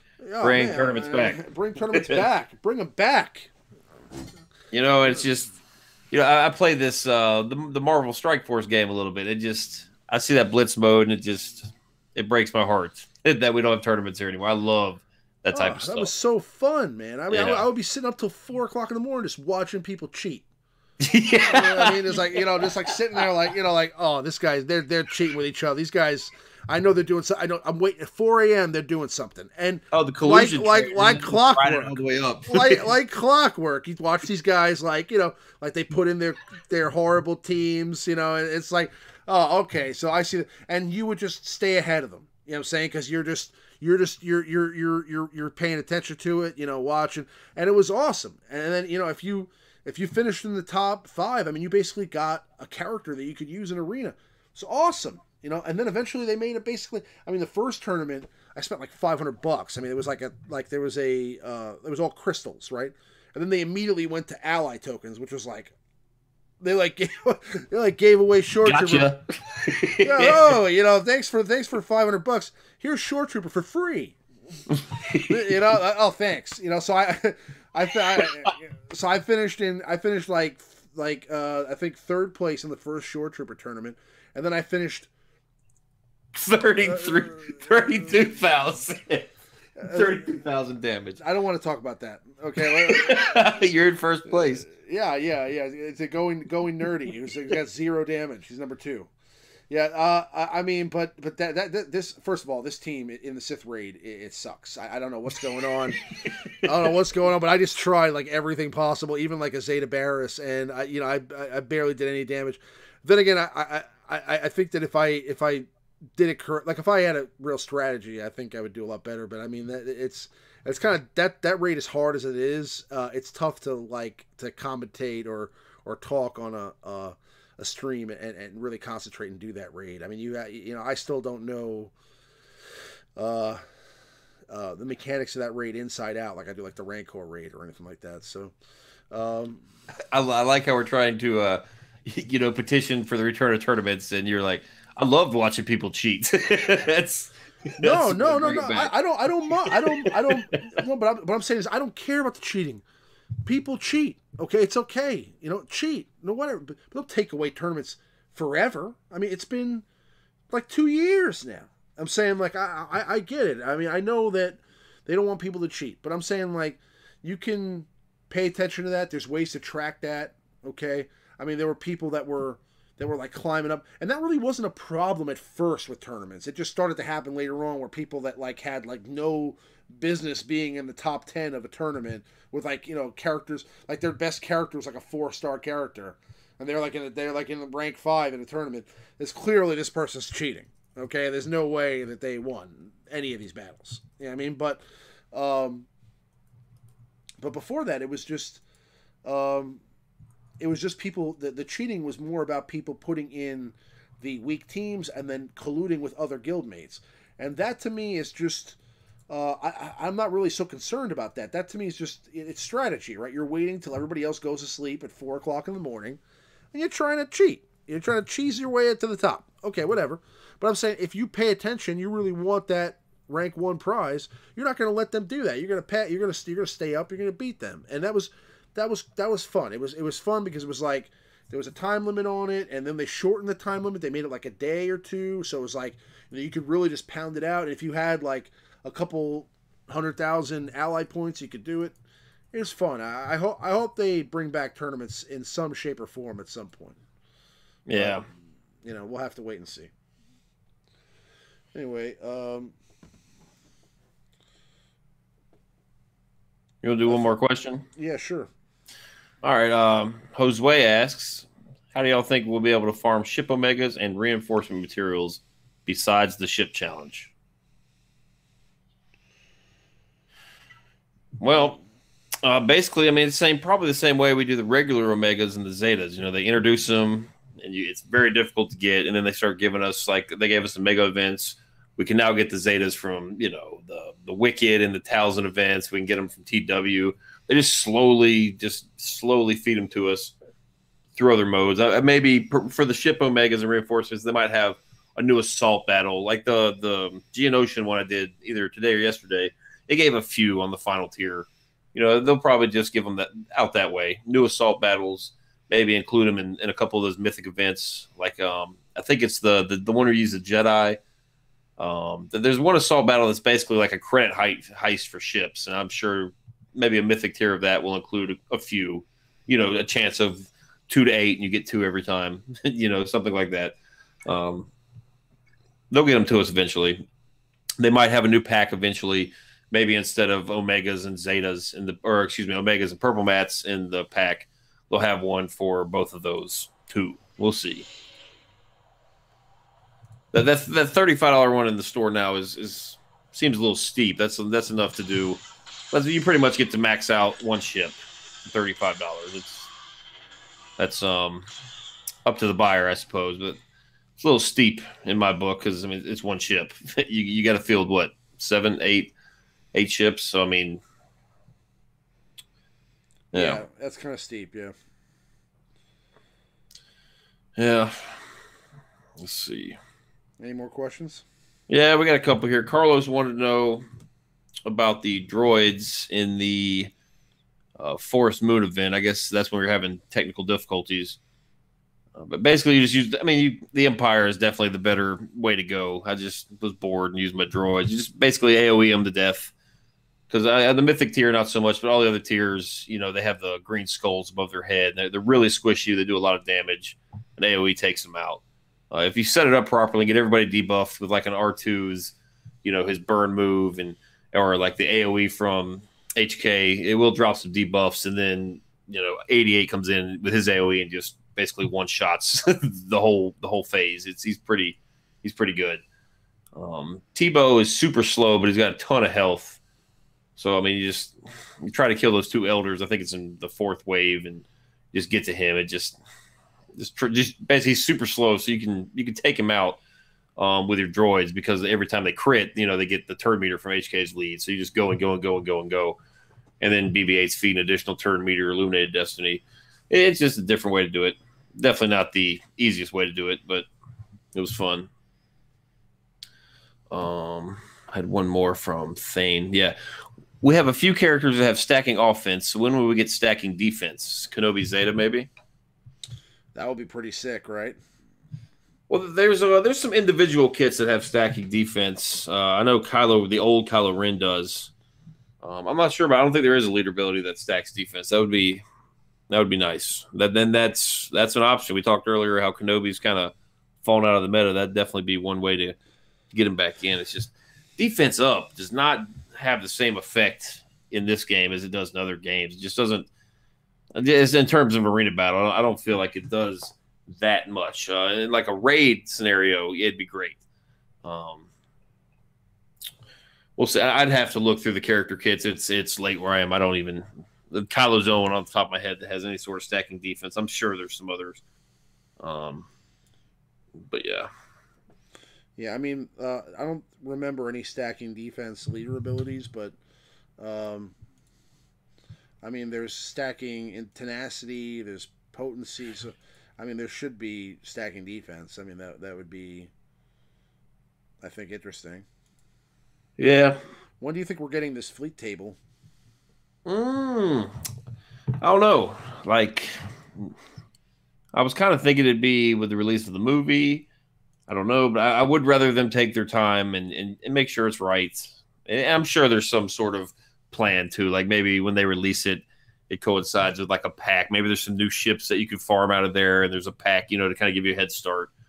We'll see. I'm looking forward to it. Because honestly, I don't really have a way to test any of these ships unless I just want to get embarrassed in arena. Like I ran the Geonosians the first day. That was fun, but they just get destroyed just on defense. They just get murdered. I fell like 50 spots. That's crazy. The Geonosians. But yeah, it'll be fun. Yeah. But do we have any more questions, or is that wrapping it up?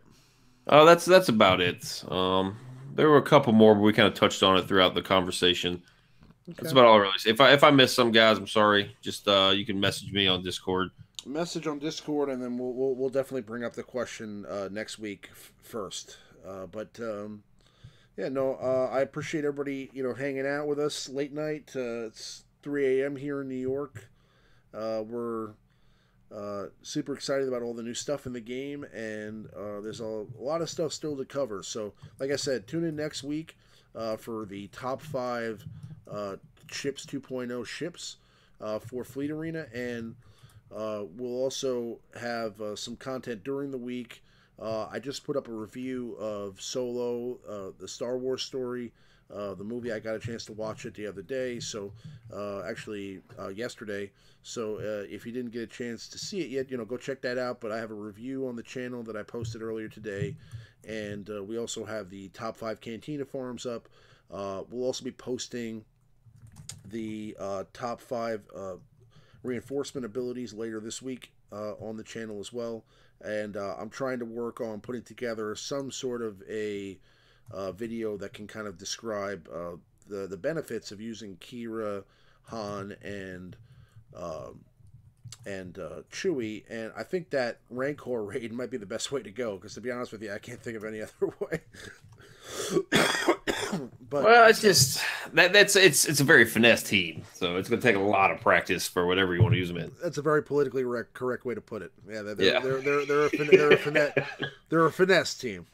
We're generally positive on this show. I don't want to in the street. They're a finesse squad. No. They're a lot of fun. I mean, listen, hitting that Rancor for 140K was awesome with young Han Solo, and I think that. I think that Qi'ra has some viability there with her leader ability. I just feel like there's some component to the team missing, whether it's another team member that we'll maybe get here in the next couple of days or couple weeks, but there's something missing. So whatever that component is, I'm sure they'll address it, because again, it's not just going to be an unviable character or an unviable team forever. So I think that some of these characters may be necessary for some sort of a scoundrel legendary challenge maybe at some point. I don't know, but I think that these 3 characters we have could be the support characters, and the 2 missing ones are the real the real things that tie the squad together. So it's tough to judge these guys individually. I mean, if they drop if they drop Embo tomorrow or something like that, that would change this whole team. You know what I mean? So if his kit was awesome with other scoundrels, or if they dropped maybe another character from the movie. They have the Woody Harrelson character, I think his name is Beckett. That character could be coming into the game, and maybe he's got a really great kit. I mean, who knows? But that might be the missing piece. Who knows? It's missing something for sure, though, to make it like a full team, because I really can't find, besides those 3 characters, 2 other pieces that make sense. And maybe it's another taunting tank. Maybe it's a support character that cleanses and gives Terminator to the squad. Maybe it's something like a Barris that kind of gives health to the rest of the scoundrels. I don't know what it is, but there's some component missing. I'm sure the Game Balance squad or the Game Balance team for Capital Games is working on that, because they're very good at what they do, and they're very good at kind of putting together. I mean, listen, ever since they've started to control the meta, which they have been for a while now, with Darth Treya coming out. They did it with Rey before that, CLS before that. I mean, they have been on top of it as far as putting out characters that are going to be kind of on top of the meta when they want it to be. So I don't think that they're not aware of the viability of this team. And it may just not be for Arena. It may be for, they may be a team specifically for the Sith Raid. I mean, who knows? I mean, they may just not be made for arena, but they may be made to score high damage in P4 in this raid. Who knows? Maybe we just haven't figured out the combination yet. But I think that they're very aware of how good this team is, and I'm sure that there's either some missing components or we're just not seeing the end game yet for this squad. So, but we'll figure that all out in due time, right? But anyway, quick, real quick PSA: if you guys, before you go in today and just start spamming your ship challenges, there is a new tier in the ship ability mats. If you guys haven't done it yet, so make sure you do it. The end. Yes, do that. And I believe Maurice and Team Money started another channel last week where they posted a video. What was it about? Was it about ships? Are you posting a new video about ships coming up? No, it was we posted one about the Night Sisters in P4, and then we also did one about Magma Trooper this weekend. Okay. I do stuff there. I work with you here Thursday nights. We do that stream on the Nerf Herders channel. T Money, Teals, Bob, and I, all members of the Alliance. So it's not really Alliance affiliated, but it's familiar faces. So it's Alliance fam nonetheless. Yeah. So yeah, definitely check out that channel. What's that new channel that you and T Money created? What's the name of it? Operation Metaverse is the name of the YouTube channel. Operation Metaverse, and the League of Extraordinary Nerf Herders, I believe, is their other channel. That is correct. So for the streams on Thursday, so definitely check out those channels on Thursday, and subscribe to get any new content that's coming. But if you guys want to reach us, you can always reach me or Maurice on the Alliance server or on Discord. In general, you can go to the alliancegaming.com to get a link there. And I appreciate everybody staying with us tonight. But look forward to some new stuff over the next few days. And may the force be with you guys. We'll see you on the next one. Peace out, guys. Have a good night and a happy Memorial Day. Indeed.